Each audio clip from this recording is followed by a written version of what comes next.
Oliver Glasner came in with the remit to lift Palace higher and deliver trophies, and he's doing that. The FA Cup followed by the Community Shield. It's good as well to see the Liverpool players all standing down there on the pitch to acknowledge this Crystal Palace team. The medals being placed around their necks, a big smile on the face there of Chris Richards and Will Hughes, who came on for Kamada in the first half and did well. Sosa had the chance to win it as the new boy had hit the bar.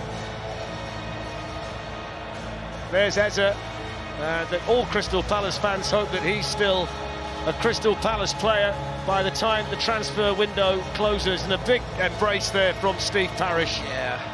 Just checking on Kamada as well, who went off injured. And what a day for Justin Devaney. He came off the bench, nearly scored with his first touch, and then got the winning penalty.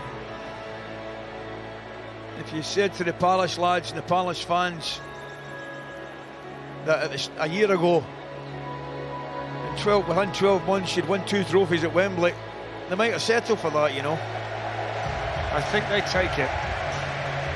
What about that? Chairman and goalkeeper. There aren't many that do it better than Dean Henderson in a penalty shootout. I want to know where that bonnet's gone. That'll be the trophy room. I think the doff of the cap when he saved the first one might be one of the more memorable moments of the season already. We've not even started properly.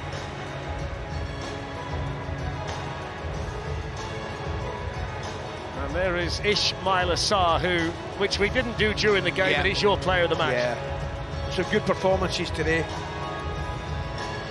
I mean, I did enjoy Wirtz and Ekiteke first half, but I think Sarr, I thought Wharton played well.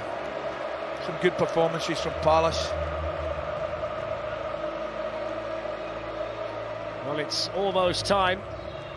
There's Clinton Morrison, who's going to get the honour, I think, of handing the Community Shield over to Mark Gahey, who's had to drag himself up the steps, having been beset by cramp, but I noticed he's managed to dig deep and get himself up there. And he's going to receive his medal. I think he might be asking for Eze to get back in there as well. He was the captain at the end. He got the armband on for the shootout. He's got to get his medal first.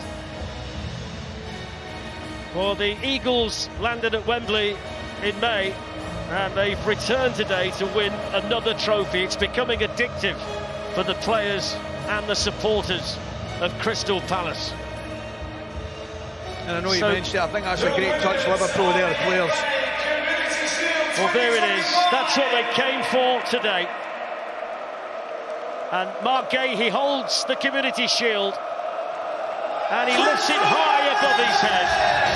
And for the very first time, the Community Shield is on its way to Selhurst Park. They're glad all over, and we say well done to Crystal Palace.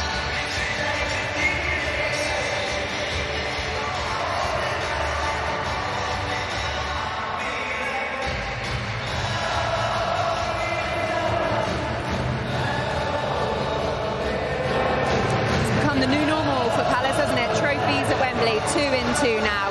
An amazing day for Steve Parish, the players, the fans, everyone involved in Crystal Palace Football Club. Now, something that's not normal, we've got 52 Premier League matches, 529 games from UEFA's club competitions, as well as the most extensive ever coverage of the Emirates FA Cup and Adobe Women's FA Cup. This one here, the Community Shield, the first of a whole host of titles to be won across TNT Sports this season. Now, UEFA Super Cup we've got coming up as well. Paris Saint-Germain, the Champions League winners, against Tottenham Hotspur, the Europa League winners. That one's on Wednesday at 7 p.m. and it's on TNT Sports 1. And in the Premier League, Aston Villa against Newcastle. That one at Villa Park is on Saturday at 11 a.m. and it is on TNT Sports 1. That gets the Premier League coverage kicking off too. But we're going to stay here at Wembley because there's much more to talk about, much more analysis and much more reaction from these wonderful, wonderful scenes that we're seeing around us now. This is amazing, Joe. I was watching you, watching them, tearing up almost again. Again. Listen, obviously it's great. And you can see now, look at these guys, you know, staying here right to the end and obviously lifting the roof still. This is what this club's all about, these fans. And they deserve the success. You know, the way in which things have gone over the last kind of 18 months since Oliver Glasner came in.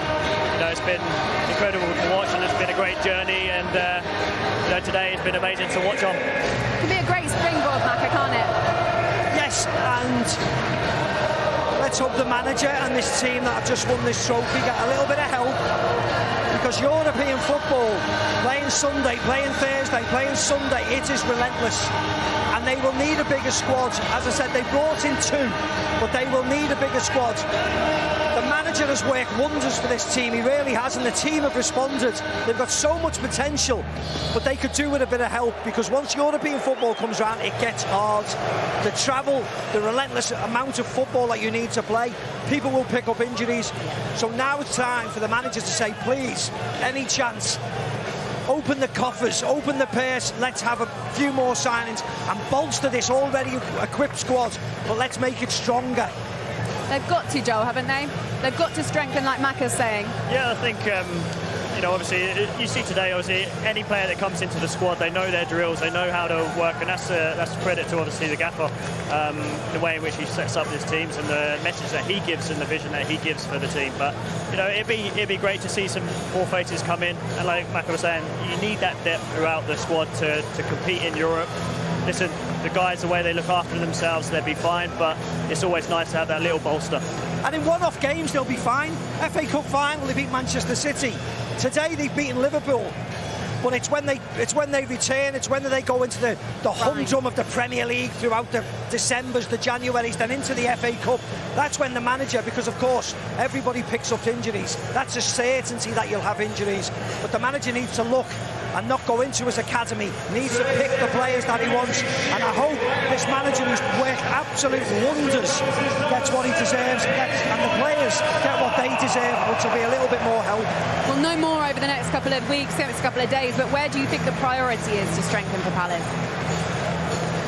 I think for me, you know, you look at the strength that we've got within the midfield, it's very deep. Maybe rolling in from the inside 10s, you know, on the out wide would be great. And like you say, there's going to be moments that we get and pick up injuries, but you know, there are players that can play in multiple positions. You see that with Jefferson Lerma. He drops in back into the centre halves, into that back 3, but we need just a little bit of cover in those positions, I think, especially going through that vein of the spine of the... Joel, I've got to ask as well, because Ali in commentary was lobbing Adam Wharton, and his contribution today was excellent, wasn't he? Honestly, for a lad so young, he's got the world at his feet, the way in which he sees the game and the way in which he understands the game as well. He's someone who's come in from the Championship, and he's leading meetings in many ways. He's talking throughout the tactics, and he's telling people what to do, and he shows a maturity that I haven't really seen before, and he plays balls that, you know, you don't see on the pitch. A lot of people won't see it on the pitch, but his intelligence to kind of play it around the corner and play forward and break lines is exceptional. I think that's been the thing for Adam Wharton. Crystal Palace have always supplied wonderful players, haven't they? And the one thing to keep the wonderful players is win trophies, play European football. So if you're going to keep Mark Gahey, if you're going to keep Eze, if you're going to keep Mateta, if you're going to keep Adam Wharton, do this and do it on a regular basis, and they won't want to leave. Look, this is the trophy list that you were waiting for, Joel, the one with alcohol, the one with all the celebrations and the pyrotechnics. Just joking. You want to go and join that, don't you? What a lovely moment for this side. What a lovely moment for this team and their fan base to watch this unfolding. Yeah, it's great. Look at everyone. Obviously, you can see the joy within the squad, and like I said, they deserve it. They've been brilliant. Ah, here we go. And it comes back. I wonder where this is coming to.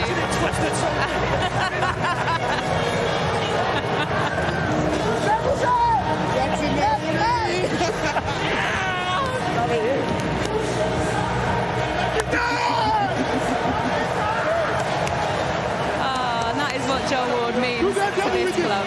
Laura, I said they need players. There's one next to me. I think he'd love to get his kit back on, wouldn't he? I think he would. Wow. Oh, Joe, how wonderful. I can't believe you gave that back, by the way. I know. Look, I'm so glad they did that, because I could see them looking at you the whole time. Even pre-match, they were coming over, giving you cuddles. You're very much a part of this squad and a part of their success, Joe. Yeah, I mean, I think, I guess some would say part of the furniture. You know, I've been at the club, and I've been fortunate enough to play at this incredible club for so many years, and, you know, the love for the guys runs deep. I've been fortunate enough to play with these guys and many players beforehand, but it's special group, and I said at my time as I was leaving the club that these guys can go on to achieve great things, and I really do believe that. And hopefully, like Michael was saying, we get the support that they need, and players stay and they go on to create their own legacies.